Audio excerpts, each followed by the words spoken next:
At narito naman ang mainit na balita mula sa mundo ng politika. Isang mainit na tagpo ang naganap kamakailan sa pagitan ni Vice President Sara Duterte at President Kuting ng Norte Jr. sa gitna ng mga kontrobersyang at akusasyon. Harapang pinahiya ni VP Sara ang Pangulo at mariing binueltahan ang mga ibinabatong aligasyon ng katiwalian laban sa kanya. Narito ang buong detalye.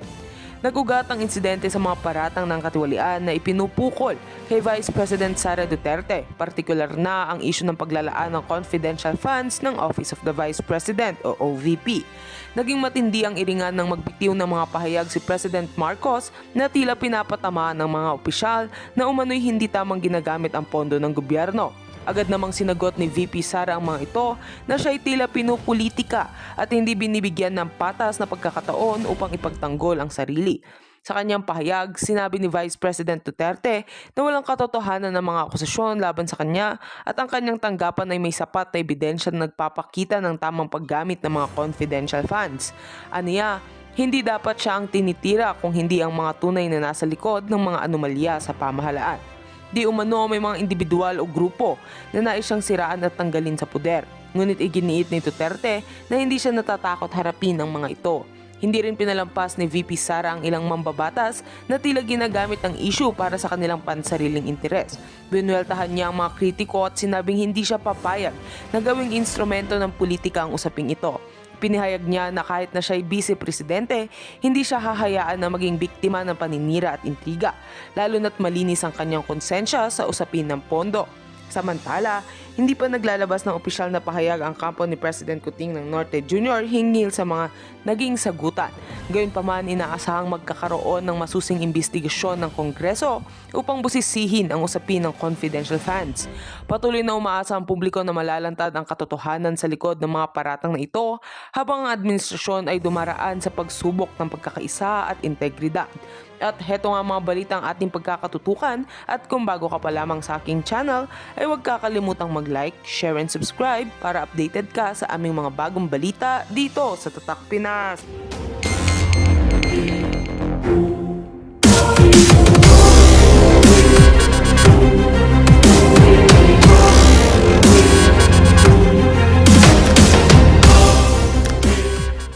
Ibang bansa kung alam nila na addictus bangag si Marcos Jr.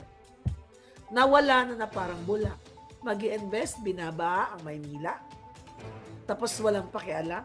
Nagmo-monitor yung mga yan, ang mga investors. Kasi pag nag-invest ka sa isang bansa, titignan mo ang situation ng bansa. Crime rate, corruption, and everything else. You have to do something. You know, bago yung election na yan, you have to stop them.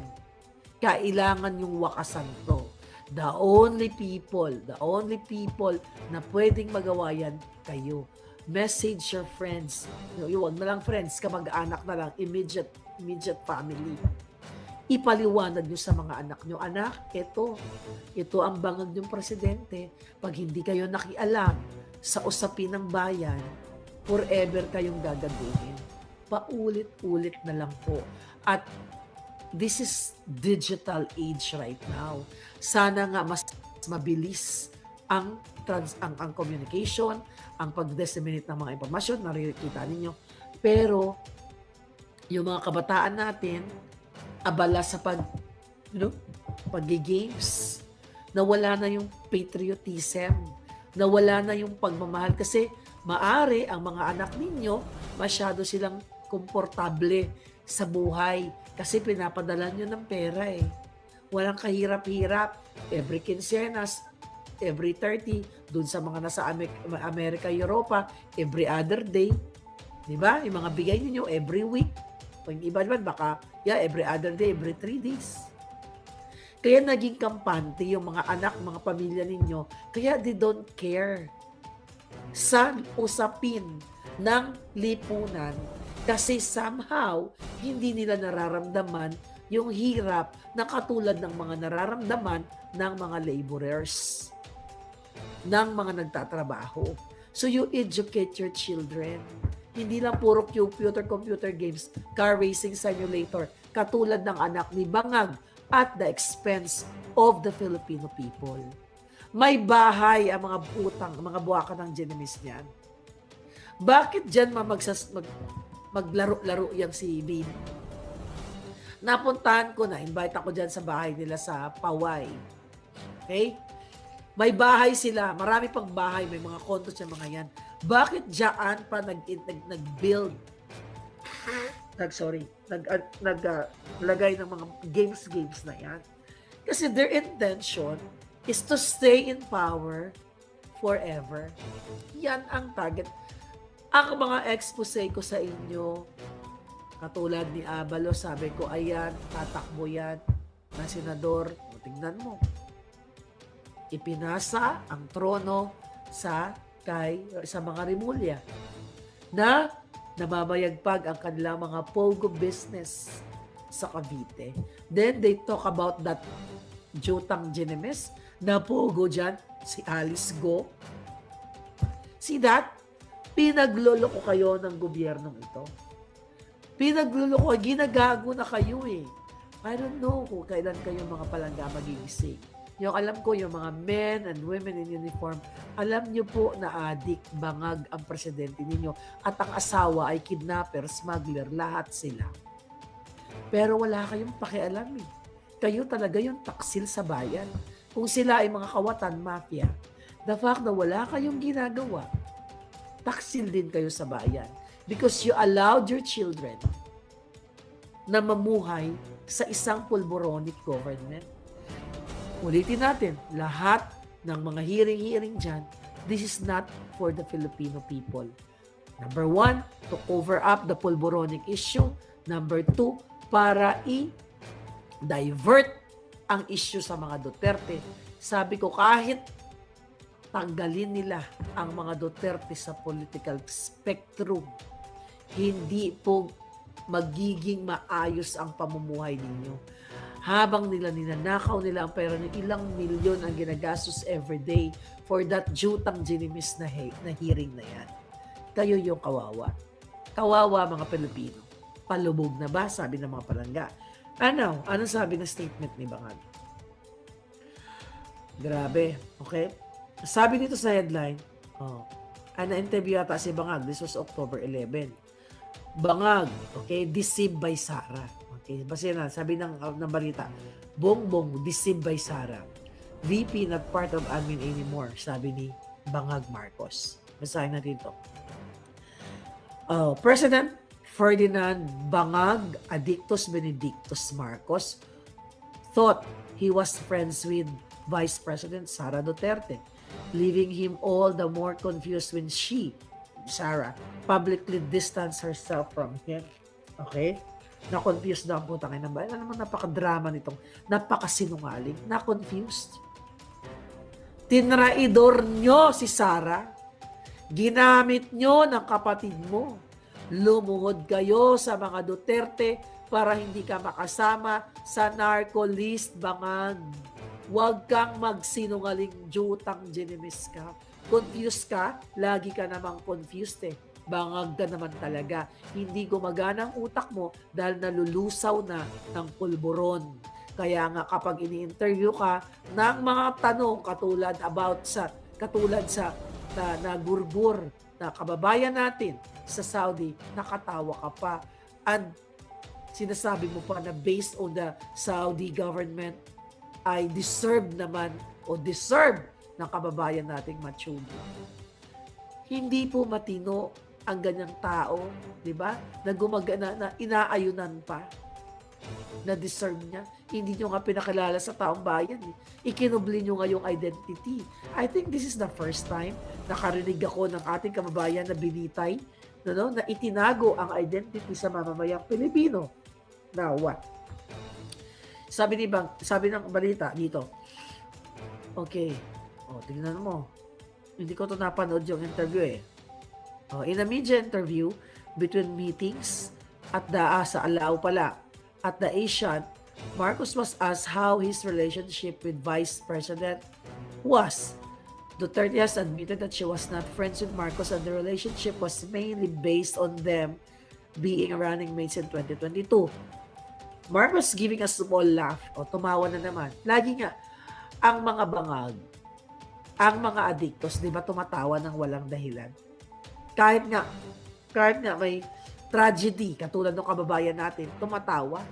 Doon sa interview sa kanya about ng ginorgor, wala pong puwang ang isang presidenteng matino, kung matino ka, natatawa ka doon sa napadpad na ay naranasan ng iyong kababayan na nagurgor ng walang kalaban-laban.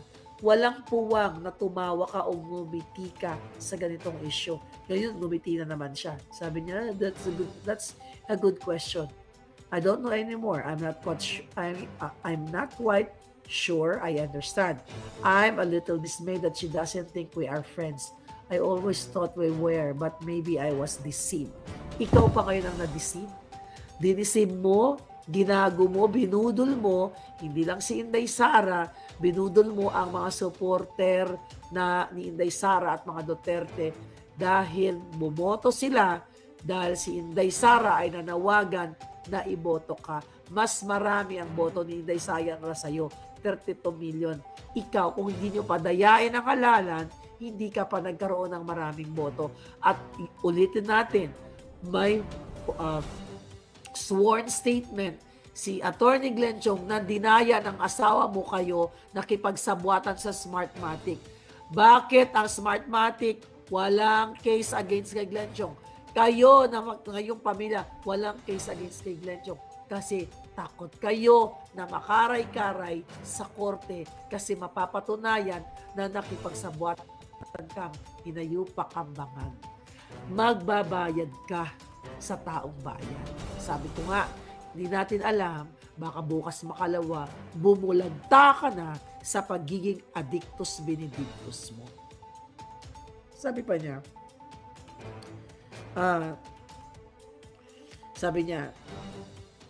she left the administration, so she's not part of the administration anymore. She's not part of the really day-to-day hemming of what we're doing. So it will be unfair to ask her all of the sudden to impose that duty on her since it's not part of her work now. Okay, sabi niya. Ano ba sabi dito ni Inday? But anyway, siya pa ngayon ang nagsabing si Inday ay nambudol. Nakita nyo, mga kababayan? Okay. Sabi ni Orlando Nicolas, magdilang anghel ka. Yakit, I'm okay. Pause na yung boses ko. But, yun nga yung boses ko lang. Tsaka may sipon-sipon na ng bongga-bongga. But anyway, going back sa ating pinag-uusapan. Thank you sa inyong mga wishes. Nakita nyo itong hinayupak na to? Galit na galit sila. Nag-umpisa ito. Yung galit ni Lisa Tanas. Well, matagal na. Di ba alam naman natin yan na talagang si Lisa Tanas mambubudol, manggagamit. Ginamit nila si Inday Sara. Binudol po nila kayong mga supporter ng taong bayan.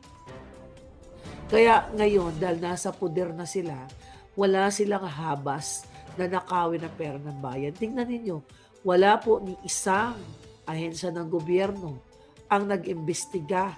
O dyan, sa WAD committee na yan, na si Lisa Tanas ay nangidnap ng 2 batang minor de edad. Nakipagsabuatan ang dating appointee ni Pangulong Duterte na si Teddy Boy Locsin. I challenge you, Teddy Boy Locsin Jr. Nakipagsabuatan ng kanyang asawa. Nakita nyo, di ba, sa video, wala ni isang gustong mag-imbestiga niyan. Takot kayo o nabusalan kayo. Kaya nga, it's so sad for the Duterte senator supporters na wala kayong ginagawa para mulatin ang taong bayan. Kaya nga malungkot ang mga Duterte supporters nang walang ginagawa si Robin, si Bongo, si Bato. Okay? Dito sa PIDEA Leaks na yan. Bato, Bongo, nakikita nyo na ngayon yung sa WAD committee, dinudurog na kayo. Alam mo kung ako ganyan? If I am a senator and I have the power, I am a chairman of this committee, I will F them all. Wala akong pakialam kung ako lang mag-isa dyan o dalawa lang katayo, sino ka man. para ipakita sa taong bayan. May mandato kayo sa taong bayan para banggain ang mga salot sa bayan. Kaya nga, sa moment na ito, Senator Bato, nakita mo to, hindi ako galit sa iyo personal, pero gigil ako. Why you are not doing for the Filipino people? Senator Bongo, bakit hindi nyo ipagtanggol ang taong bayan? Not lang the Duterte, pero kasama na kayo. Dinudurog na kayo sa Huwad Committee. Papunta na sa inyo. Ha? Pag kayo nawala hindi kayo nanalo, pakukulong kayo ng mga yan hanggat sila. Tingnan mo ginagawa kay Spoke Sari Roque sa kanyang asawa. Di ba? Yung Huwad Committee gusto nang ipadampot yung asawa ni Spoke Sari Roque. Ganito kademonyo ang gobyerno nyo. So kung hindi kayo gagawa, kaysa pagkaabalahan nyo yung putragis na eleksyon na yan, yung mga PDP laban, magpakita kayo ng balls na banggain itong mga bangag. Ito yung importanteng usapin. That election, that will follow kapag napatumban nyo ang bangag. Use your resources to what? To encourage people to speak up. Dinudurog na kayo. Diba? Senator Bato, ayan na sabi ni Espinosa. Ha? Sinuruan mo. Kayo ang may gawa. Wala, hindi sila addictus. Hindi sila pulboronic. Imagine nyo, pristine and clear ang kanilang ang kanilang drama. Pinakawalan na nga sila. Kaya yung pinakawalan, yung mga putragis na yan, mga jutang genimis na yan, to use these people against the Dutertes, against you, PDP senators. Hindi nyo ba nakikita? Akala ko ba, you know, you have this political mind? I mean, what? Hindi nyo ba nakikita? Kapag politiko ka, dapat meron kang angking galing. You know, you think about ahead of your kalaban. Hindi nyo ba nakikita yung target sa inyo? Sinabi ko na to Nakita ko na nga to At ng mga puting ahas, last year. You still trying to what? Kiss us? Or umaasa? Kasi I remember, you went to the Bangag's Palace. Well, that's Filipinos Palace. Kasi ako, hindi kasi ako politiko Kung ako siguro ang maging, senador dyan, itong hayop na gobyernong ito, hindi ako aapak sa Malacanang mag-break bread o mag-cheers sa isang bangag. Kung ako'y matino na nilalang na ako'y senador, hindi ako pupunta sa Malacanang out of delicadeza. Ba't ako pupunta? Kayo, nag-cheers-cheers pa kayo. How can you, sabi ang mga drama kasi ng iba, you support the government, you support the good governance of the government, but you're supporting the bangag. Habang sinusuportahan nyo ang bangag, habang sinusuportahan nyo ang kanilang pagiging adik, hindi nyo ba nakikita yung residue dito? I challenge you. Kayo. Di ba? May in-authenticate ko dito sa Amerika yung video. Di ba may mga pera kayo? Senator Bato, Senator Bongo, lahat kayo na mga against kay Bangag. Do your own authentication. Do it. You have the power Kasi sa inyo nga yung pera Para malaman ninyo. Pwede kayo mag-authenticate. Google kayo dyan. Ang daming mga forensic analyst sa Amerika o sa iba pang, not only America, go all over the world, meron Asia, Europe, para makita ninyo. Kasi if you are fighting for the people, you do all the possibilities na maipakita nyo yung pagmamahal nyo sa taong bayan. And I did my best para ipakita. Spend time, spend money, para ipakita sa taong bayan na ang presidente nyo ay addictus. At yan ang ayaw pag-usapan nyo sa Senado. Ayaw pag-usapan nyo sa Kongreso. Kaluluoy ang mga Senator Bato, kaluluoy ang Senator Bongo. Alam ko marunong ka mag-ilog. Okay? Kaluoy ang inyo. Well, it's useless. You've been there. 2 taon na. Alam nyo naman na nagsasmuggle sila. Smuggler, kidnapper, kawatan. Hindi, ano kayo, bulag, pipi-bingi? Tapos wala kayong ginagawa. What's the point of tatakbo? Di ba? Kaya kayo tatakbo. I'm not talking just to Senator Bato and Senator Bongo, the rest. Ang inyong yung kahit yung mga bago, ang inyong mga pronouncement. Kaya ako tatakbo kasi tutulungan ko taong bayan, pananagutin natin ang mga kalaban ng bayan, bibigyan natin ng mabuting trabaho, mabuting kinabukasan ng taong bayan. How can you protect the country? How can you protect the Filipino people if you allowed this bangag na manatili sa pwesto? Bakit nyo inaalaw na may presidenteng adiktos sa pulburon o sa ipinagbabawal na pulburon? Bakit nyo tinotolerate? Kaya nga ngayon nagkalat ang mga krimen at adiktos sa ating bayan. Sabi ko nga, pinagkakabalan yung eleksyon. It's okay. It's okay yan kasi nabi nga, nasa batas yung eleksyon na yan. Pero can you do a favor sa Filipino people? Kampanya-kampanya, personal interest yan. Manindigan kayo. The two senatorial balls na i-declare ko na I will support until the last drop of my blood right now sa pangangampanya ay si Attorney Vic Rodriguez at si Congressman Marcoleta. Yan, dalawang yan may balls. Lumalaban at sabi ko nga, si Attorney Vic, isinulat pa sa libro ang lahat ng kahayupan ng mga bangag. Nandito sa book. Meron bang kinaso dito kay Attorney Vic? O baka pwede sila mag-fabricate ng crime. Nilagay dito ni Attorney Vic sa kanyang libro ang lahat ng kababuyan, ang lahat ng pagmanipula ng appointments. Nakalagay dito si Michael Ma na unang-una pang i-appoint. Di ba? Wala pa yung mga sekretary, papa-appoint na ni Lisa. Nakalagay po dito sa librong ito. Yung sa PAGCOR. Na inappoint si Altenco kasi ang sabi ni Lisa Tanas, ang sabi ni Tambaluslos, may aayusin lang sila ng 1 year. Yun yung sa Okada. Yung kaguluhan sa Okada. Lahat po dito, you just get your book. Okay, copy of your book. Nakwento ko na yun ay paulit-ulit. But just to remind you. Now what? Okay?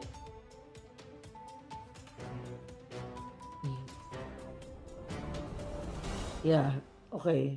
Ito sa Liwasang Bonifacio. Party sa Malacanang. Okay. Di ba recently, marami kasi nagme-message sa akin na by the way, yung tungkol kay Pastor Kibuloy na absuelto ba siya?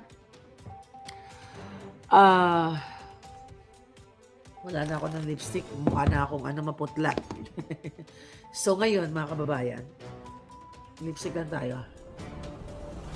Ngayon, ang alam ko, ang nabasa ko, yung kanilang isa sa mga parang official ng KOJC ay nagkaroon ng plea bargaining agreement.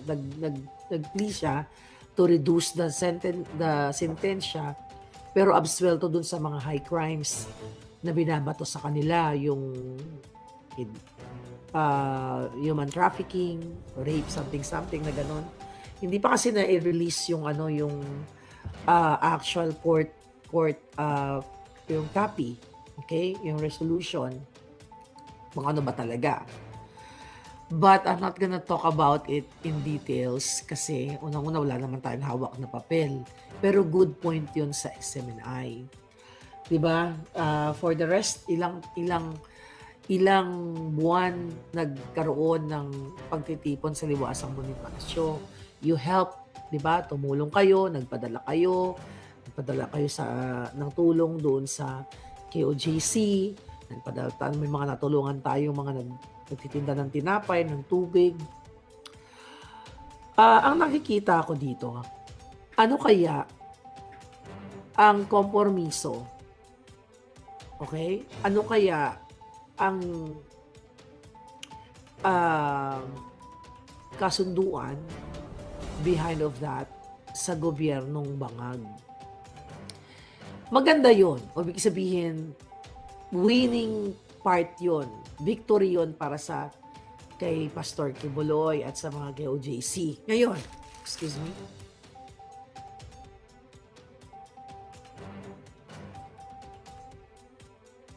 Ngayon, mga palangga, ang tanong, hindi kaya, kasi nababasa ko, hindi kaya isa sa mga agreemento o isa sa mga kasunduan, kasi diba hawak nila si Pastor Kibuloy, isa sa mga kasunduan na mag-withdraw si Pastor Kibuloy ng support sa maisog o sa mga Duterte for a while, ngayon mag-withdraw kasi yun yung utos ni Bangag at yun ang utos ni Satanas. Actually, pwedeng ganon. Kasi may mga nagme-message sa akin, pwedeng ganon. Sabi ko nga, naiintindihan ko yung nangyayari sa KOJC dahil sobrang pahihirap nila na nag-withdraw ng support, nag-i-withdraw ng maisog. Ini-withdraw yung kanilang rally dyan. Dahil kung hindi, baka i-endorso o what's the word? Iaalay si Kibuloy dito sa Amerika.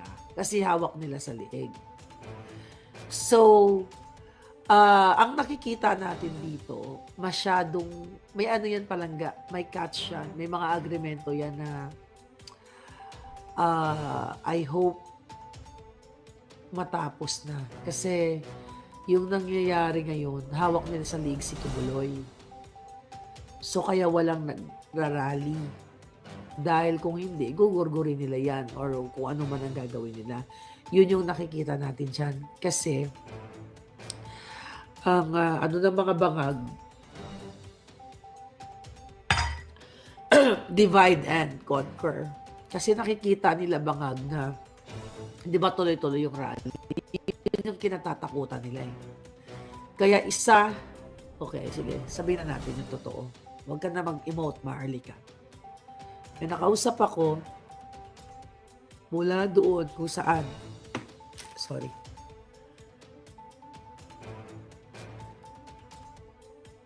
May nakausap tayo galing sa naka-uniforme, okay, na hawak sa liig si Pastor ngayon. Kaya natigil yung rally na yan. Dahil sinisindak talaga sila, mas malala pa ang gagawin. Kaya sila tumigil, hindi dahil actually na voluntarily they withdraw support sa mga Duterte, pero sila ay ginigip. Nakita niyo naman ginigipit. Inuutusan si Kibuloy na huwag papuntahin ang kanyang mga members. Dahil kung hindi, gaganituhin siya, gaganyanin siya. Or iaala yung kanyang ulo sa gustong pag-alayan. Yan po yung nakarating sa atin na information. Kaya nga sabi ko, kung ganyan, dali, kasi umasa tayo na makakatulong ang KOJC, yung mga members nila, para dito sa Speak Up Day natin. Ngayon, mahirap na makasama natin sila. Kasi hawak sa liig yung tatay nila. Diba? Yung kanyang leader hawak sa liig. So, eto po ang kalakaran ngayon. Yan ang sabi sa atin ng ating puting ahas na naka-uniforme. Harlika, it's hard. But, sabi niya sa akin, if you can help, tell the people na mag-run sila ng initiative to speak out, speak out, speak out. Maganda daw yung ginagawa natin. Speak out, speak out, speak up. Kaya kanina sa first part ng vlog natin, I talk to you heart to heart, mga OFW. I-encourage nyo po ang inyong mga mahal sa buhay, mga anak na mga adult na lumabas sa kalsada, sa EDSA. Sundan nyo ang panawagan nila Maui, Princess Maui at Agent Morales. Yan, may mga senior ako dyan sa ating Facebook. Sundan nyo sila. Every Friday sila. Wala na po tayong maaasahan sa KOJC members. Yung mga batang masasaya doon, wala po silang, kumbaga, binusalan sila. Ang sitwasyon nila ngayon, nakagapos po sila. Na-hostage, kumbaga. Dahil kung gagawin nila, sabi nga ni sino yon? Ni alias Picoy, doon sa ni Agent Morales sa CCTV, utos ni Lisa at ni Kumar, inutusan ni Lisa at saka inutusan si Kumar na makipag-usap doon sa, kay kay Picoy na yon, na pwedeng gurgurin, sagasaan, maaksidente o sakit. Ito ngayon yung sitwasyon ng mga KOJC members. Kapag sila ay sumali sa mga rally-rally, na-identify sila at nakita ng bangag, pwedeng gurgurin si Kibuloy or pwedeng ialay ang kanyang ulo sa kung kanino mang demonyo or sila lahat sila demonyo dyan. Yan ang katotohanan. So anong masa? Huwag na kayong, I have another story sa Catholic Church pero not right now. Kinukuha na nila lahat. Tama lahat yung mga information nyo, yung mga analysis natin. Hinahawakan lahat ni Lisa Tanas, pati religious group. Kasi ayaw nilang magkaroon ng pagtitipon ng mga tao. Kaya binabayaran lahat. Dahil gusto nilang manatili sa pwesto. Kaya nga, ang pwede na lang gumawa nito, wag na tayong umasa sa men and women in uniform. I believe they will follow. Kasi maraming galit, matagal ng maraming galit. May takot din sila. Pero nalulungkot lang ako, mga sir, mga ma'am.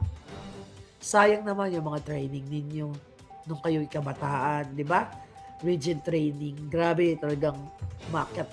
Lumulubog kayo sa putik, sa dagat o sa bundok ng mga training ninyo. Tapos natatakot lang kayo sa isang bangag.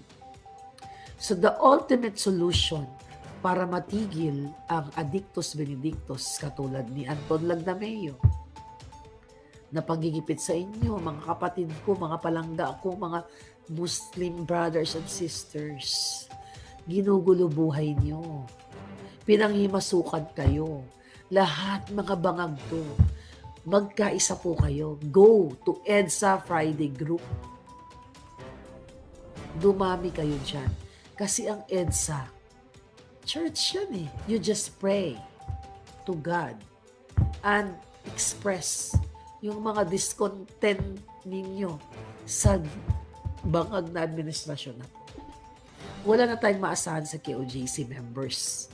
Nakatali ang kanilang mga kamay. Yun yung ginawa nila noong September 21. Kaya nawala sila doon. Ako, naiintindihan ko sila kasi hostage sila eh. Hostage po sila. Ang dami ng taon dumating sa Liwasang Bonifacio. Pero hindi na i-cover ng SMNI. How sad, di ba?